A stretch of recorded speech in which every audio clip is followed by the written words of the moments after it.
Hey folks, how's it going? This is Iron Seagull here, back with another video on Disney Dreamlight Valley. It's only been a couple of weeks since the Wish Blossom Ranch DLC came out, which I'm really enjoying a lot so far. But it's already time to talk about the next free update, which is revolving around Cinderella. I'm assuming how Gameloft works with this game is that they have one team working on DLC and another working on free updates. But this next update is giving me what I always wanted: SpongeBob. No, just kidding. We've talked enough about SpongeBob this week. Thankfully, that is not happening with another favorite game of mine. Well, I mean, I guess the Sonic one was alright, but yeah. SpongeBob is everywhere lately. So, let's talk about this update. We got a few different videos that came out, so I just wanted to wait until they were all out and then talk about them in one video.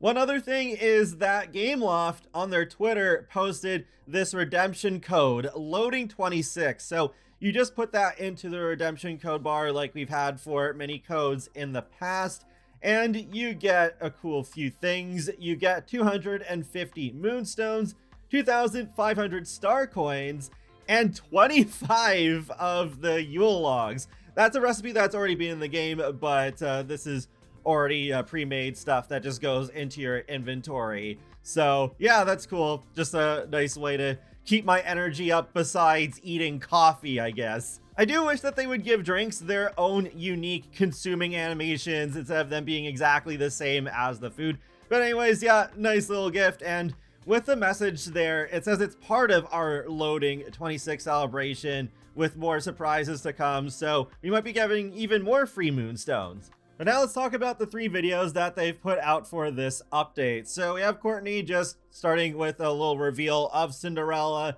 that, yeah, she is in the updates, and you have the glass slipper appearing, and you gotta work alongside the fairy godmother to break her pumpkin enchantment in order to bring Cinderella back to the valley. And of course, there are friendship quests with her involving throwing a friendship ball in the dream castle, and there's a view of her castle, which is pretty cool. It's a lighter blue than I expected, but yeah, we got this dress you can unlock, as well as these birds flying with the ribbon. That's so cute. I'm sure that will be used in a ton of dream snaps that week. But hopefully I can make Cinderella's castle work in Wish Blossom Ranch, because I do want to place it in Delverdale. It just seems like a really good spot for it. But I did just unlock the pumpkin coach, so that could help it blend in too, I suppose. Next video is about the Star Path, as well as a couple of upcoming events. So we got the Winter Warmth Star Path, which looks pretty cool, pun fully intended. The Fountain outfit looks great. Love that coat. The masculine outfit's just kinda though. The Pegasus is really cute. Love the outdoor fireplace and the coffee truck. Looks like we got a new gazebo as well. I was literally just thinking last week, oh man, we really could use more gazebos. So I think that is one I'm going to use quite a bit. And oh yeah, the street lamp as well. That's new. So I think I will get quite a lot of use out of that too. That could actually fit in well with Wish Blossom Ranch. The house skin this time is the Main Street Emporium, and we got a dream style for Anna, which is her outfit from Olaf's Frozen Adventure. We gotta talk about that for a minute. Here's the comparison with the official promo art here. So I have actually been wanting Elsa's dress from this for a long time now. If anyone from Gameloft is watching this, please, please can we have this dress next year? I think this might actually be my favorite dress that Elsa has ever worn. Other premium shop offerings include the Avatar outfit that is Anna's Frozen 1 outfit. There's an Arendelle themed castle wall set, which looks pretty nice. And we got the Ice Castle. We got a Husky, which I saw someone say might be a reference to Disney's Snow Dogs. That is one heck of a deep cut if that's true, because I remember watching that movie as a kid, but I never see anyone talking about that anymore. So yeah, that might be the case. Surprisingly, a dream style for Eve, which has the holiday lights around her, kind of like what Wally decorates her with that part of the movie when she's just kind of inactive for a while. And we do have a dream style for Elsa, but it's her dress from the beginning of Frozen 2. I completely forgot about that dress, but it is really pretty.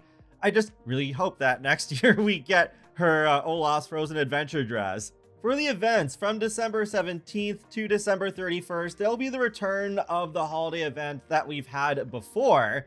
But on top of that, there's these new gift boxes that you can find each day of the event, and you can use those to craft new touch of magic recipes. So it sounds like there's gonna be quite a bit. I'm not used to them giving that feature this much attention, but yeah, in the Dream Castle, like before, there's gonna be a new gift under the tree, and this time it looks like we're getting a new crafting table, which, yes, I love getting new crafting tables. Then from January 7th to January 28th, we have the Floating Island Festival return, this time with a holiday touch.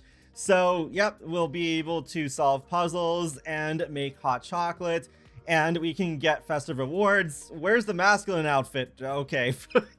But interesting that is after the holidays. I don't mind it being spread out a bit because it does give us more stuff to do instead of all the new content just being crammed into the first couple of weeks of the update. But it is also kind of weird to do like this festive themed stuff in January, at least by the appearance of the floating island. I guess it'll be more generally winter rather than being very focused on the December holidays. But yeah, at least we do have more things to do before we get what looks to be the Lady and the Tramp update. That'll be the first update next year. Okay, now for the part I look forward to the most, the quality of life updates. So they start by talking about the previously announced Dream Teams feature, where you can have up to 8 people in one. So hopefully they can expand that to be more people next year.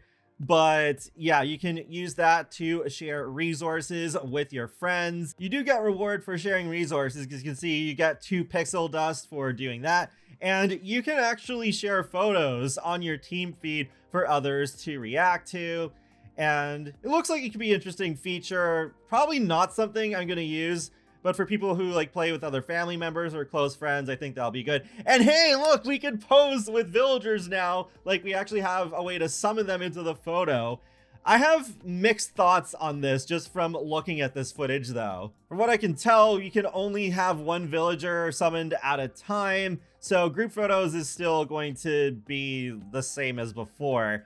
And you have like this toggle for visible on and off, but they don't show the pose and placement buttons. Like it's just a play button, so I'm really confused about that. I guess it's just like a few pre-made positions rather than being able to place villagers like exactly where you want them to. So it's a step forward for sure, but it's not quite where I would like it to be. There are improvements for Scrooge's shop, so we can finally sell things back to Scrooge, and you will get a full refund for that. And there is also a little grid preview below the item, so you get a better idea of how much space it takes up. But hey, the search bar! Finally! Oh my goodness.